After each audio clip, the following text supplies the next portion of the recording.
I got this quartic equation when I was trying to solve a calculus question. I was trying to find the maximum of this function, and you know, after taking the derivative, setting equal to 0, I realized that I will have to solve this quartic equation, and it turned out to be not so easy. And that's the time that the algebra is actually harder than the calculus. But anyways though, today, we will focus on this equation, and next time I will show you guys how to find the maximum. So, what I did first was, because we have x to the fourth power and then this is a plus 1, so I just tried plus or minus 1 into all the x's, and none of them worked. So we don't have any easy answers. Next though, I'm just going to factor it. Again, this is just a try, yeah? So to get x to the fourth power, I better have x squared times x squared.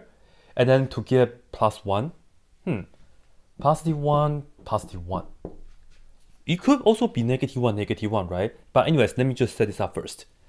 And then if I can figure out the middle term, right here and also right here, then I can factor it, and then we can just solve these two quadratics separately. But here's the issue. Let me show you. If I multiply it out, and we just focus on the following terms, okay? I want the x to the third power term in this expansion, and we will only get that when we do ax times x squared, so we will have ax cubed, and then we take bx times x squared, so bx cubed. So as you can see, the coefficient will just be a plus b, right, in front of the x to the third power. And then next, I would also like to just focus on x to the first power term. And to get that, I will need this times that, which is ax, and then next, this times that, which is just plus bx. So as you can see, we have a plus b times x. Now, compared to the original, this must be negative 4. A plus b must be equal to negative 4. But in the meantime, this coefficient must be this coefficient.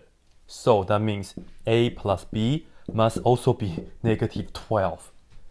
How is it possible for that a plus b to be both negative 4 and negative 12? So, cannot work.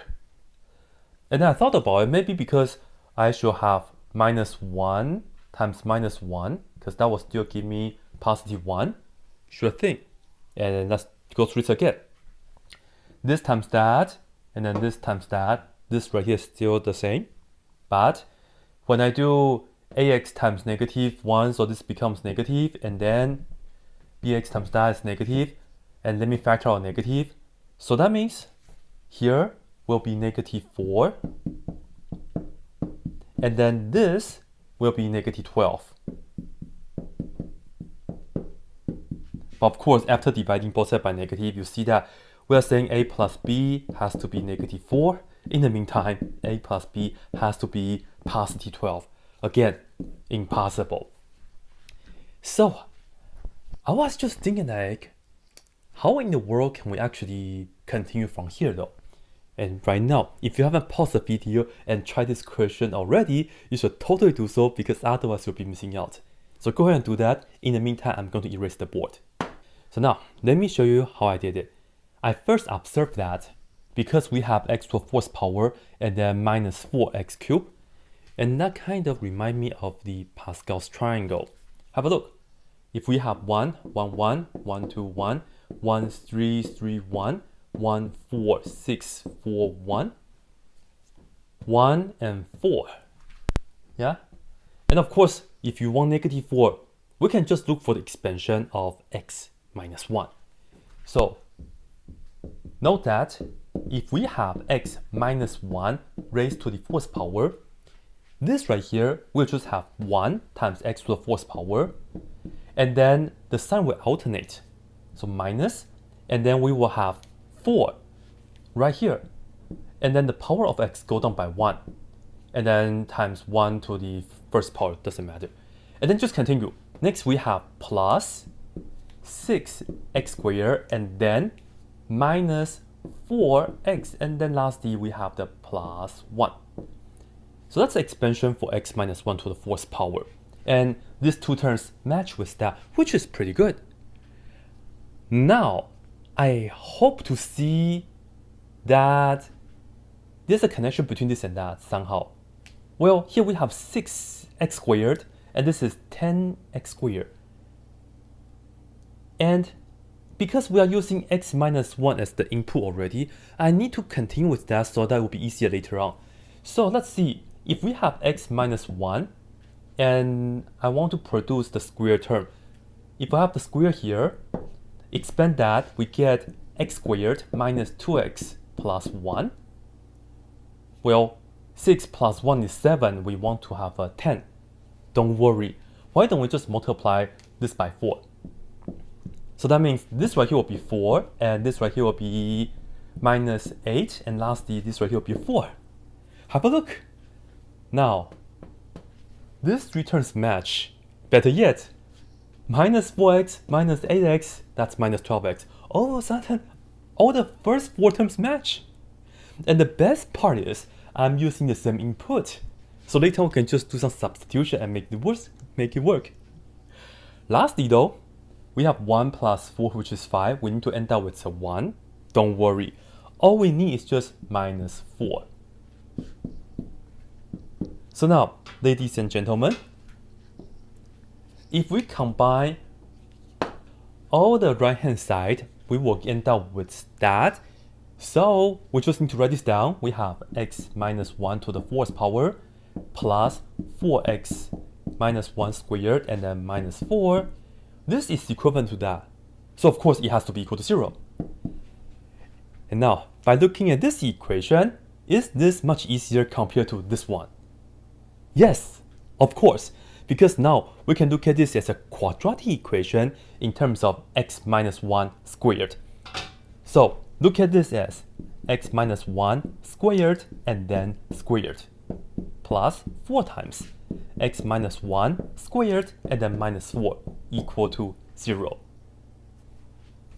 And of course, now you can just do some substitution, or you can just work with this term, kind of up to you though.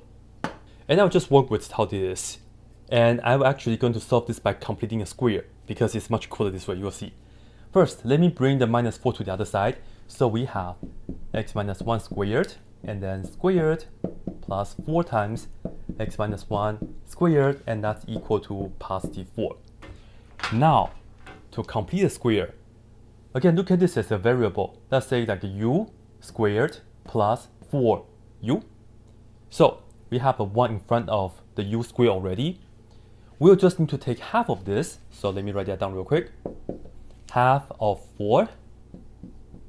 And then square that. So that's 2. And then square that, we end up with 4. And this is a number that we will have to add to both sides. After this, the left-hand side will just factor it, and we will get this thing, which is x minus 1 squared. And then we add 2. And then this thing squared. And that's equal to 8. And now this is super cool, because as we can see, this quartic equation, now we only have the x inside here. And all we have to do is just take the square roots both sides twice and then move things around. Don't forget the plus or minus, that's about all. So let's just go ahead and do the usual business. Right here, let me take the square root here and also here, plus or minus, they cancel. So x minus 1 squared, subtract 2 to both sides, so this is minus 2 plus or minus square root of 8, it's the same as square root of 4 times square root of 2, so it's 2 square root of 2. And now be careful a little bit. If I take negative and negative, the result will be negative, so we will end up with complex solutions. I'm just going to separate them. I'm going to write down x minus 1 squared equals negative 2 plus 2 square root of 2. And the other equation is x minus 1 squared equals negative 2 minus 2 square root of 2. For the first one, I can just square root to both sides, plus or minus. This inside is positive, so we end up with real solutions. So ladies and gentlemen, we have x equals, add 1 to both sides, so 1 plus or minus square root. If you want to factor out 2, up to you. I'm just going to leave it. And these are the two real solutions for this quartic equation. Now, as of this one, I'm just going to first factor out negative, and then we have 2 plus 2 square root of 2. And then take the square roots both sides, plus or minus, cancel. Ladies and gentlemen, add 1 to both sides, we get x equals 1, plus or minus. Negative 1 times this quantity, like instead of the square root, this negative 1 will give us the I, and then keep the square root and all that. And these are the two complex solutions. And there we have it. We have a total of 4 solutions for this quartic equation. Okay, before we go, I have a question for you guys. We saw that this quartic equation has these 4 solutions, and the best part is that they are all in terms of square roots. So, shouldn't we be able to factor this into a product of 2 quadratics? Yeah, right?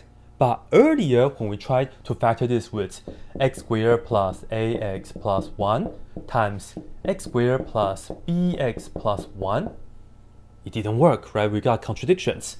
And even though we changed it to -1, well, this right here still didn't work.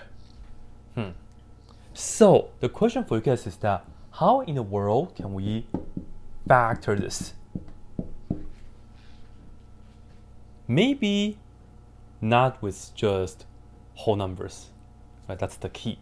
I will give you guys a little hint. The last number was 1, and earlier I only put 1 times 1 or negative 1 times 1. But the truth is, there are a lot more ways to have 2 numbers multiplied to get 1. Here, let me give you guys an example. If you see 1, you can also break it down as square root of 2 plus 1 times square root of 2 minus 1. It works. Multiply out, you get 1. Not just that, I'll give you another combination. Let's say square root of 8 minus square root of 7 times square root of 8 plus square root of 7. Again, you get 1. In fact, you have infinitely many ways to end up with 1. So, that was the mistake that I made when I just set them out like this. So unfortunately, you cannot factor a quartic equation like this all the time with just integers, because sometimes if you end up with like nested square roots like this, maybe you have to factor the one with more square roots. But anyways though, go ahead and write down what you think what the factoring of this is, right? Put the answer down below in the comment. That's it.